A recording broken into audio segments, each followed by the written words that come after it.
Okay, Lexington, it's time to talk. I'm Stephanie Feekson, Program Coordinator for Lexington's Domestic and Sexual Violence Prevention Coalition. And I'm Diane Fleet, Assistant Director of Greenhouse 17 and Chair of the Prevention Coalition. Welcome to It's Time to Talk. We'll be talking to many community members to help us gain understanding and model conversations and actions to help us move forward so that you can say, it's time and I am ready to help.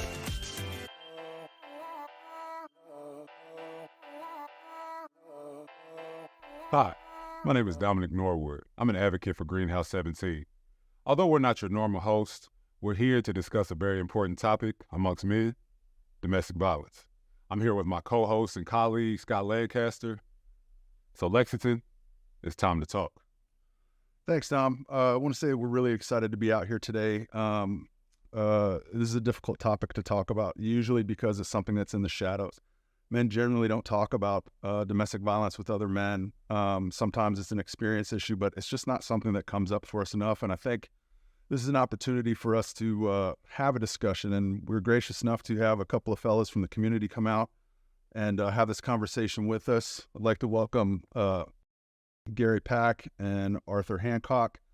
Thank you guys so much for coming out. And so with that in mind, having that conversation, bringing it out of the shadows, is that your experience? Like, this is not something that we talk about often enough.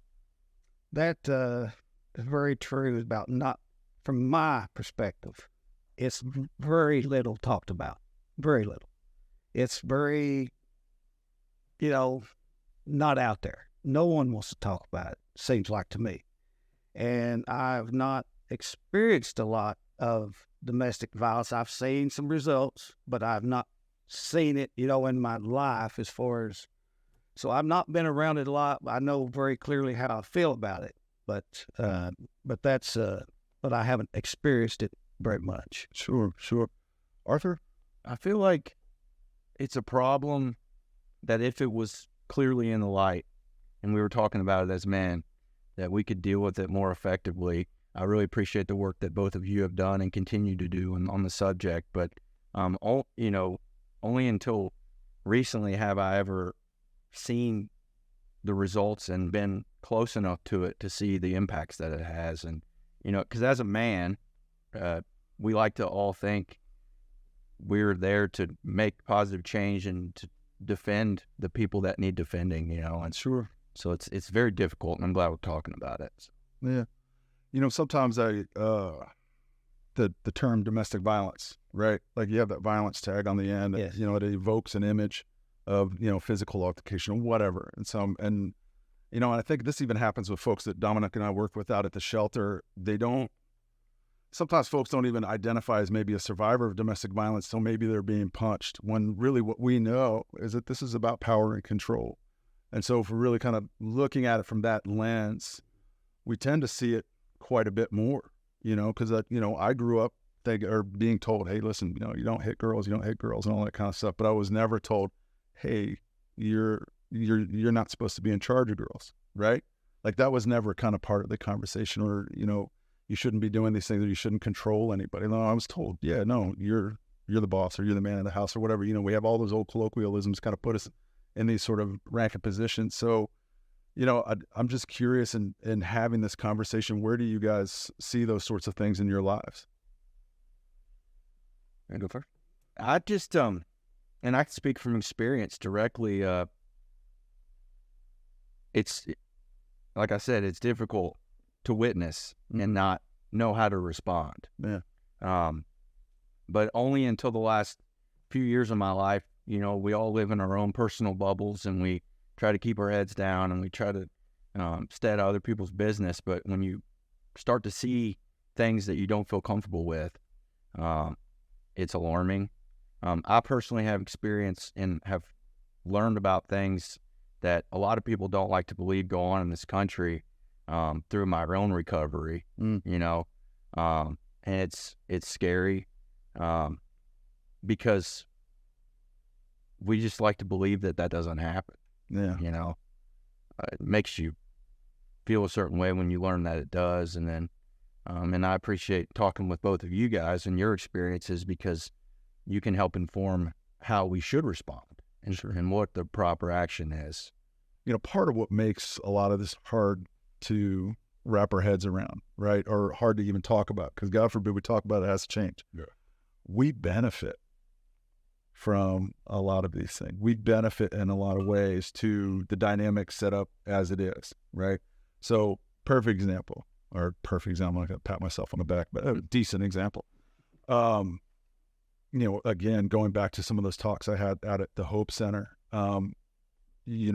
it's hard to own up to, as you mentioned before, taking ownership and all that kind of stuff. If I'm, say, 15, 16 years old, okay, and thinking about, say, a sexual assault, right? Where sexual assault basically occurs when you got one person that wants to have sex, another person that doesn't, but then eventually you do, right? And so you have this spectrum of behavior leading to this sexual assault. It could be what we all hear about when we think of rapists. I jump out of the bush. Yeah. I'm going to, karate kick you over. We're going to do this thing, and it's going to be against your will. Or your 14-year-old boyfriend, which I've been, and we just touch it, or get into. We're going to get into it, and I'm maybe just gonna push you into it. And I don't want to put myself on the same spectrum as the guys jumping out of the bush, but I need to. If I want to be accountable, I need to be able to do this. But it's all over the place. It's in social media. It's reinforced everywhere for us. That we have this entitlement to women and their bodies, and entirely know where it all comes from. But any examples of where you guys see these kind of things? I mean, Scott, I was just thinking about that myself. Like, you could think even in college, we're out and about, and the girls out at the club and they're getting free drinks. I mean, probably more good likely you're gonna be able to get you some ladies in there free, drinking free in the club. Like, you buying bottles because and you're not thinking, oh, I'm the rapist. You know what I'm saying? I'm the one out here. But I mean, what's your intention? You're getting a drink, force feeding the drinks and stuff like that, knowing that just take advantage. And we weren't even thinking back in those days that you could potentially catch a rape charge, because at the end of the day, well, there wasn't going to be one. Yeah, but just saying, I've just in that young mindset of 18, 19 years old, you're not thinking that as a man. You're just thinking, oh, I'm going to be able to take advantage of the situation because I know if she gets drunk enough, she's probably going to do.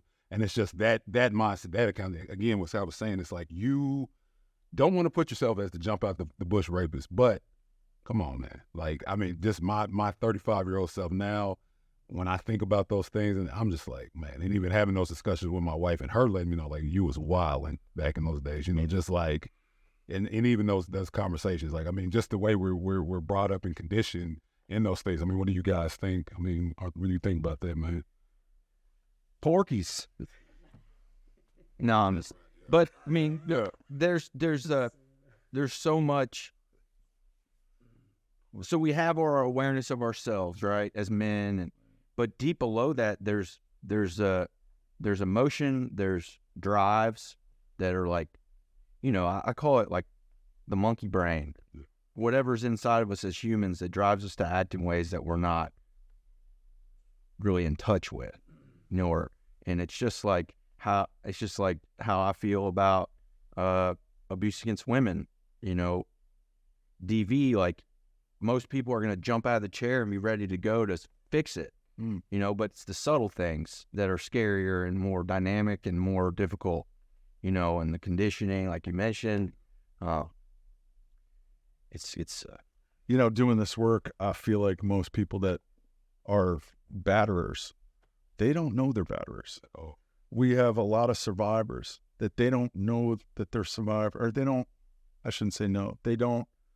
don't identify in that way because, like I said, they're not being punched, they're not being choked, they're not being whatever, sort of that classic, here's what we all sort of look at. But I think for the batterers, it's almost the same. Well, I'm not hitting her. I don't put my hands on you. I just screamed at her a little bit, that was all. We were screaming. Yeah, we were screaming at each other. Yeah, that was it, So, or she hit me first or whatever, or even, it's like, well, it's my money. I should be able to control it, right? Like, I make the money. I should be able to control it. I mean, this is what you do with your kids, right? Because it's, here's an allowance. I'm going to control this aspect of your life. But then you see a lot of people, they're doing it with adults. And, again, I think the hard part is that accountability piece, kind of coming to terms with, no, this is a control tactic, right? No, you don't have to be on birth control. Or if I keep you pregnant, then you're going to need me. Like, there's all of these really kind of I want to say devious, because that's how it looks to somebody like myself that does this for a living. Mm-hmm. But I don't know that it doesn't have that same devious intent. Now, sometimes it does. I mean, we do work with the cream of the crop, so to speak. But, I think a lot of people are kind of going through this because it's built into us, because it's programmed in. Yeah. It's a part of our society. This is how it works. This is how men behave. This is how women behave. And because we're the beneficiary of that power dynamic, we're going to struggle more to change, right? We don't want to give it up. I kind of like the idea of, being able to go out and do what I want as long as everybody's drinking and having a good time. Everybody look to end up where we want to go, right? I definitely want to be there. And, so I don't know. It's a complicated, gross. It's a complicated sort of mess, but it starts with us being accountable. It starts with us going back and really examining what entitlement means and how it's, because I can tell you, even though, we say things like, I didn't really see it that much. Well, you did. We just didn't identify it as such. Kind of like, again, at 15 years old, I'm going to really, encourage my girlfriend to finally have sex versus, no, really you're just kind of beating her down emotionally until she finally gives in. You know what I mean? That's a sexual assault. I don't care how you slice it. It is what it is.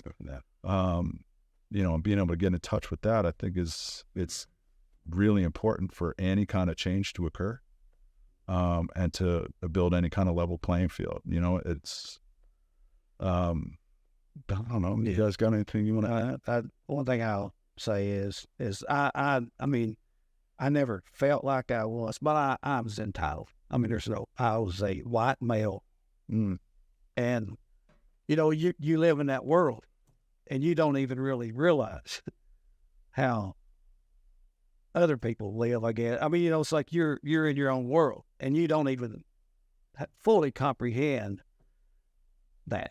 To me, it's like it's just I played sports in high school, and guys being guys, but it is I am entitled, but I never really try to take it to the marriage like I was entitled, but I was entitled. I mean, there's no question, because I'm in the majority, and I don't know what it's like to be on the minority side in any situation, and when I've been in that situation, I've been uncomfortable. So here's a good example of entitlement. I mean, again, perfect. I'll go back to that again.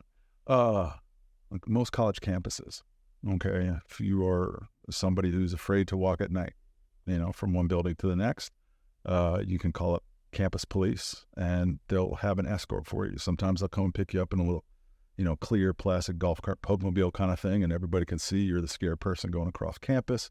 So there is this sort of emotional hoop of possibly shame and discomfort that you have to jump through in order to get from one building to the other one safely, right? It's usually women who are doing this kind of thing, right? Why not focus on the people who are doing the assaulting and say, okay, men, after 7 p.m., when it starts to get dark, you can't be on campus without an escort, because we want to make sure there's no raping happening. You know what I mean? I mean, think about that. Like, we start putting the focus on the people who are doing things. Why punish somebody who's just being afraid? Because they're getting punished for being afraid, right? Put it on, the people. And, clearly I'm not the one who is, say, doing the rapes on college campus. So I think it's unfair. It's against my entitlement as a human being. Well, but this is your crew, right? This is your people that are doing this. And so, and I think moving forward, maybe even too, that's why this is so important. We have to be able to talk to each other, and we have to sometimes even call each other to the carpet. Man, I got to talk to my dad about stuff. I got to talk to my brother about stuff. I got to talk to my friends about stuff, not just my neighbor who I don't see all the time. You know, not just some dude who's acting like a jackass out in public and confront that. No. I got to talk to people who I'm going to continue to be with and be willing to get uncomfortable in order to really affect some change. And hopefully, you know, again, and model that behavior for my son, who's 13, and oh my God, he's every bit of 13 and you're looking very familiar to me, you know? And so, yeah, it's complicated. It's weird. It's scary. There's a lot of deep stuff here. It's just not as simple as, oh, men, we got to protect women. Yeah. You know, they don't need our protection. They need us to stop assaulting them. You know, when we talk to our ladies out at shelter and like, well, no, you want to do a protective order? You want to do that? You want to violate a protective order, whatever. Like, no, I just want it to stop them. Yeah. They don't want him to get in trouble. They don't want any, all that kind of stuff. They just want it to stop. So that's why it takes, like you said, that's why it's on us. That's why it takes us. It's not on the, you were breaking because it's not on the victim. It is on us to take that accountability, for us to have that conversation, for us to stop the BS and to really look at ourselves real wholeheartedly in the mirror and understand what we can do and what we're supposed to do. You know what I'm saying? So that's true, because you're right. It is the women out there that are saying that, like, they don't, it's all is protection, but it's like, what are we, like, we, this is where it starts. This is where we got to start and really make that conversation happen. So, and it's tough, and we got to be willing to lose. We got to be willing to lose some things. We got to be willing to lose a friend. Yep. Got to be willing to lose a relationship. Yep. You know, hopefully that's all we got to lose, because that's stuff we can recover from, for sure. But, you know, we've got to be willing to, I don't want to say make that sacrifice, because we certainly don't want to make us out to be heroes or anything. We just need to be human beings. Want to be right. Who's trying to be human, righteous people? Yeah, we're just trying to be righteous. It's been really interesting, trying to have conversations that are difficult about behavior that you see in your friend groups or in yourself or in your, you know, in your world, in my world. It's not easy, and people don't respond well. And me personally, I've been painted as the bad guy, you know. But sorry, that's not very good. I just kind of blacked out, because it's difficult to think about and talk about. But I was thinking about my experience with seeing things that, you know, as a man, we would identify as wrong. How do you deal with those things? Well, there's first thought wrong, which is like King Kong's going to come in and solve the problem. Sure. But the subtlety, you know, and then for me, I think it's identifying that the issues are so, you know, there's treatment needed on the side of the perpetrator or the abuser or the, you know, the only way I was ever able to stomach seeing the things that I've seen is like hurt people, you know, and maybe that's not, trauma begets trauma. I said that earlier. Yeah.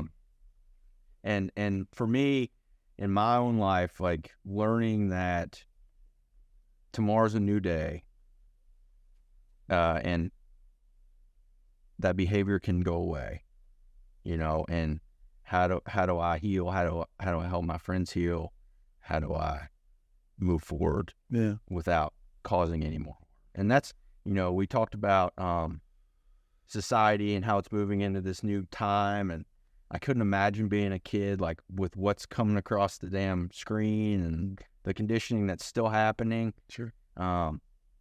But we have the opportunity, I think, to create a space as men or as women or as partners to allow for more healing now in our society because of the privilege that we have. Sure. With, you know, a place to sleep, place to eat, you know, and all the things that have been so hard to cope with in the history of kind of like human interaction, you know. Yeah.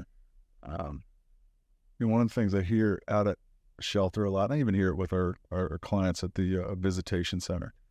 You know, I'm going to paraphrase about 9,000 people's response or statements about this, but he really sucks, but man, he's a good father. Now, it's hard for me to wrap my head around that statement. And I think what they mean is when he's in a room by himself with a child, he's good. Okay, that I can wrap my head around. Okay. But being a father, right, it's way more complicated than that. And for me personally, I think it starts with being a good partner. And depending on who I'm talking to, if it's somebody I've been working with for a long time, I might sort of confront this. Somebody I'm meeting for the first time, I might not. But my thought coming back is, well, how can you be a good father without being a good partner? Because even if you're talking about a relationship that's split up and you're co-parenting, you still are required to be a good partner, right? To be a good parent. Yeah. And so, yeah. So what does partnership mean to you? Like, what does that look like? Well, like I'd said earlier, I always kind of considered our marriage 50-50. And I always valued her opinion. And our marriage is far from perfect. Been married 34 years. But and that's part of it that I'm not proud of is I do the silent treatment a lot. But to somewhat justify myself, I don't want to say something I regret. So they're both not good. Sure. They're both not good. Yeah. But I do value her opinion. And like I say, she sees things from a different perspective than I do. And sometimes it can be tough because, she sees it this way, I see it that way. And then like I say, the silent treatment happens a lot and not proud of it, but I also try to bite my tongue because in the heat of the moment, I'll say stuff that I'll regret. Can I ask you something real quick? I'm not challenging you on this, but go ahead, challenge. Okay, fine. Do you think to your wife? Okay, do you think it stirs up more emotional distress with you being silent because they may not know what's coming versus you just saying something it probably off the cuff and her being like, does. "Fuck you," you know what I'm saying? It's like it probably does. I just don't see much, in my opinion. Yeah. I don't see much value coming out of this arguing and just trying to beat each other down, verbally. Yeah. And so I just refrain from it. I try to. I get it. I know it's something that your point, because I've kind of been in that same role, but I've had my wife literally tell me that when I don't speak with her, she's walking around on eggshells. That's where she is. Yeah, I know. It does. It makes for a tense situation. Yeah, so you just never know when it's going to come out. I've had to change my ways, and again, this is why we have these conversations, because it is a learning process and breaking down those things that we've been kind of ingrained to do, not realizing partnership and what it is. But yeah, that's one thing that I've had to learn even in my own marriage is that communication piece and realizing that my partner is saying that she is having a fearful moment of walking around on eggshells, and like maybe, okay, now it's time for me to reassess, readdress, and present it in a better way to make her comfortable, because now I'm seeing her as, no, I'm not going to emotionally keep her down, but I'm going to, do what I need to do internally in myself to make sure that she feels that she's being heard, that she's being seen, because if I'm not doing that, then I'm no better than the person that I'm seeing in shelter. I'm saying, so I agree. But I can see where it gets easier, because I'm the same way, and I mean I can just hear it in your voice. Like your voice on its own is like powerful, right? And so, I try to be conscientious of not trying to be intimidating or domineering. And so it almost seems like I don't want to say an easy go-to, but certainly the pragmatic direction to go in an argument. Yeah, and go into some. I don't want to intimidate you.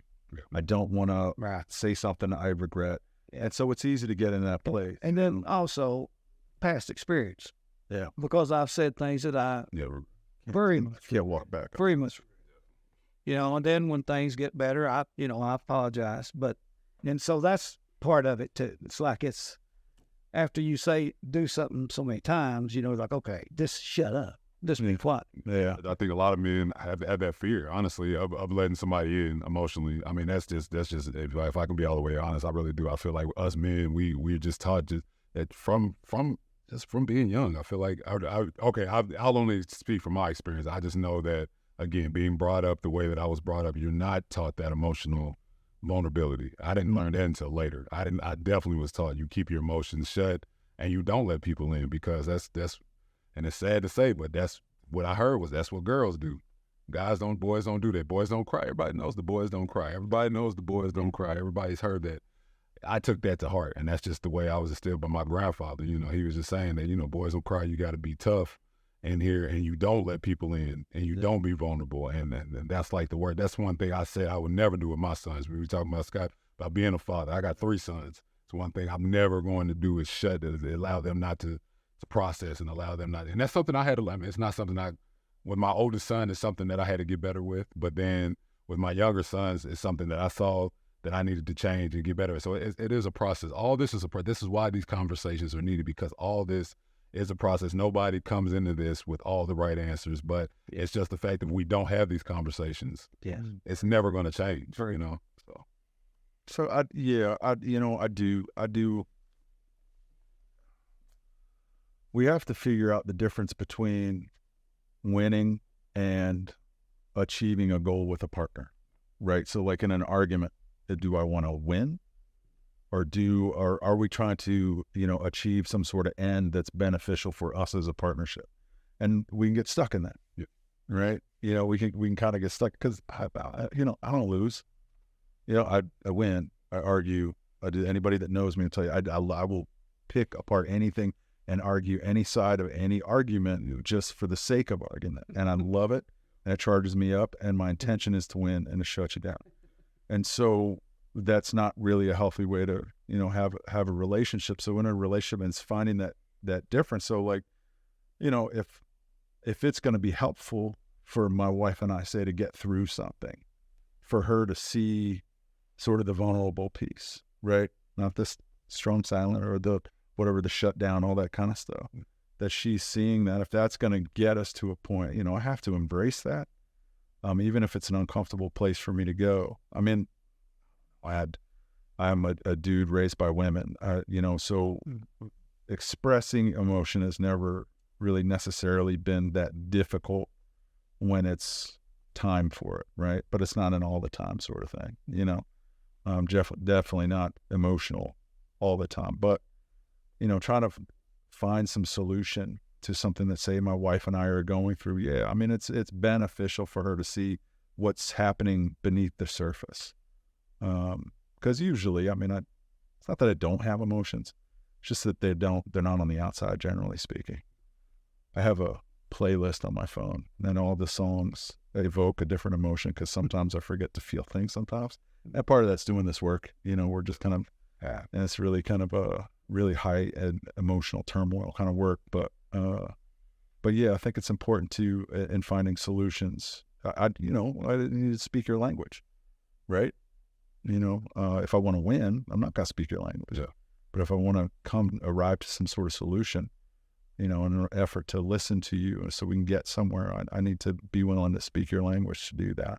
Emotional intelligence, man. Yeah, I don't have much. As a musician, it's really beneficial as a male and a musician to use the kind of the platform to create and to express myself. And, that's why you see, and I'd be love to talk to you guys about some music therapy, how I can be of help there. But breaking through the barrier of vulnerability, like you said, that's the biggest thing for me. How do you do that? I mean, because again, you're on stage. You're doing that for a crowd of people. You're not doing this at home and having this moment. As I mentioned, I've got the playlist. I play that to myself while I'm cutting grass. I might have a little weep, a little laugh, or whatever. You're doing this for an audience. For us.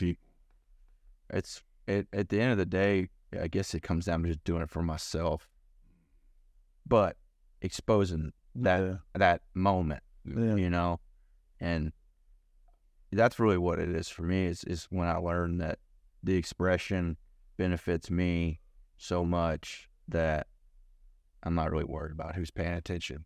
Was there a turning point for that? Like, is that something, like, I'm almost looking for, like, I'm looking for something tangible, which I know it's not there, but Yeah. like, was there a time that, or anything that, you know, said, oh, this was sort of a turning point where, you know, any kind of anxiety I had about getting vulnerable into a crowd of strangers who were there to see me, yes, or whatever, but when did that turn? Or does it ever really? Well, it turned for me, honestly, when I started using music and I realized the way that even the most simple, like one-on-one guitar playing a song, whatever, or bigger crowd, you know, but that impacts other people, Okay. you know.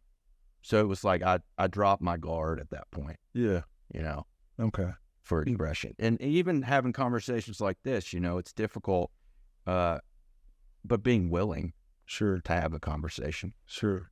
Well, and it's just a forum. This is just a forum. Yeah. Playing music is just a forum. No, I get it. That's, God, it's brave. It's brave. Yeah. It's even hard for me to wrap my head around. It's so cool. Lexington, thank you for tuning in and having us out here again. I can't thank these two fellas enough, Gary and Arthur, for coming out and having this discussion with us. So on behalf of myself, Dominic, Arthur, Gary, I want to thank you for tuning in. And Lexington, it's time for you to start talking about it.